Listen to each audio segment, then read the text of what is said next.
আজি এটা মই ডিনাৰ ৰেচিপি শ্বেয়াৰ কৰিছোঁ আৰু যিটো সৰুৰ পৰা ডাঙৰলৈকে সকলোৱে ভাল পোৱা ৰেচিপি আৰু সকলোৱে খাব পৰা ৰেচিপি আৰু এইটো ভেজ ৰেচিপি হয় আৰু এতিয়া তাৰ কাৰণে মই চয়াবিন লৈছোঁ। চয়াবিনখিনি মই গোটেইখিনি ভালকৈ উতলা পানীত ফুলাই আকৌ এইখিনি ভালকৈ চেপি ল'লোঁ যাতে অলপো পানী নাথাকে। এতিয়া মই এইখিনি খুব ভালকৈ মিক্সিত পিচি ল'ম। ৰাতি কেতিয়াবা চাবচোন ইমানখিনি বনাবলৈ মন নাযায় আৰু তেতিয়া এনেধৰণে অকল এটা আইটেমৰে বনাই পেলাই খাবলৈ খুব ভাল লাগে। আৰু এতিয়া মই গোটেইখিনি কৰি ল'লোঁ, পিচি ল'লোঁ আৰু ইয়াত লৈছোঁ মই জিৰাৰ গুড়ি, হালধিৰ গুড়ি, ধনিয়াৰ গুড়ি আৰু অলপ জলকীয়াৰ গুড়ি লৈছোঁ, নিমখ লৈছোঁ আৰু ইয়াত মই 2 চামুচ বেচন দিছোঁ আৰু বেচনটো লাগিবই বাইণ্ডিঙৰ কাৰণে। বেচনখিনি দি পেলাই এইখিনি অলপ মই মিক্স কৰি লৈছোঁ আৰু এতিয়া ইয়াত মই পাহৰি গৈছিলোঁ আদা নহৰুৰ পেষ্ট অলপ দিছোঁ। আদা নহৰুৰ পেষ্ট দিব লাগে, তেতিয়াহে তাৰ ফ্লেভাৰটো ভাল আহে, নহ'লে চয়াবিনৰ এটা ফ্লেভাৰ যিটো থাকে সেইটো থাকি যাবগৈ। আৰু এতিয়া এইখিনি এটা সৰু সৰুকৈ মই লাডু বনাই ল'ম আৰু এই ধৰণে বনালে কেতিয়াবা কি হয় ৰাতিৰ এইটো ৰুটি দিও খাব পাৰি বা ভাতৰ লগতো খাব পাৰি। এই ৰেচিপিটো খুব ভাল আৰু দুয়োটা লগতে খাব পাৰি। আৰু এতিয়া এইখিনি মই তেলটো পূৰা গৰম কৰি পেলাই আৰু এতিয়া এইখিনি মই খুব ভালকৈ ৰঙচুৱা হোৱালৈকে মই ভালকৈ ভাজি ল'ম, যাতে ওপৰৰ ভালকৈ অলপো কোমল হৈ থাকিব নিদিব, ধুনীয়াকৈ চাৰিওফালে লৰাই দিব, যাতে এই ধৰণে গোটেইখিনি খুব ভালকৈ ভজা হৈ যায়।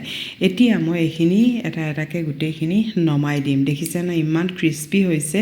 এইবোৰ আকৌ এনেও খাব পাৰি, এইবোৰ এনেই দাইল ভাতৰ লগতো এই ধৰণে বনাই পেলাইও খাব পাৰি। মই কিন্তু এনেকুৱা খোৱা নাই, মই অলপ বেলেগ এটা বনাই দিছোঁ, তেতিয়া আৰু এটা কামতে আৰু হৈ যায় আৰু এতিয়া মই এখন কেৰাহী পাতিছোঁ। ইয়াতে মই অলপ তেল লৈছোঁ আৰু ইয়াত তেল দি পেলাই অলপ মই হিং দিছোঁ আৰু অলপ জিৰা কেইটামান দিছোঁ আৰু অলপ ডালচিনি আৰু ইলাচি আৰু লং দিছোঁ আৰু ইয়াতে মই অলপ পিঁয়াজ দি দিছোঁ, দি অলপ নিমখ দি পেলাই এইখিনি লগে লগে অলপ ভাজি ল'ম।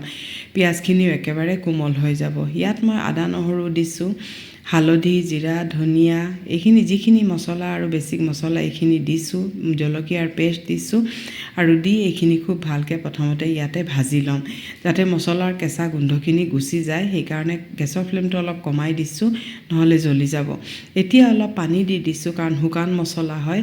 অলপ পানী দি পেলাই আকৌ এইখিনি খুব ভালকৈ মই ভাজি ল'ম আৰু এতিয়া এইখিনি চাওক অলপ হৈ গ'ল, ভাজোঁতে মছলা গোন্ধটো গুচি গ'ল। এতিয়া দিছোঁ মই মেছ কৰা আলু, বইল কৰি লোৱা এতিয়া মেছ কৰা আলু দিছোঁ, দি পেলাই এইখিনিও খুব ভালকৈ মই এই ধৰণে অলপ দেৰি ভালকৈ গেছৰ ফ্লেমটো হাই কৰি পেলাই মই অলপ ভাজি ল'ম। তাৰপিছত মই ইয়াত পানী দি দিম, যিমান দৰকাৰ হয় সিমানখিনি পানী দি পেলাই ভালকৈ মই উতলাই ল'ম। এয়া চাওক পানী উতল যেতিয়া আহি গ'ল, সেই সময়তে মই এইকেইটা দি দিছোঁ আৰু এতিয়া ওপৰৰ পৰা অলপ কচুৰি মেথি দিছোঁ। এতিয়া মই 5 মিনিটমান অলপ উতলাম, তেতিয়া ইয়াত কোপ্তাকেইটাৰ ভিতৰত সোমাই যাবগৈ। আৰু এতিয়া উতলাই পেলাই তাৰপিছত চাব, যেতিয়া ঠাণ্ডা হ'ব ইমানেই ধুনীয়া হয়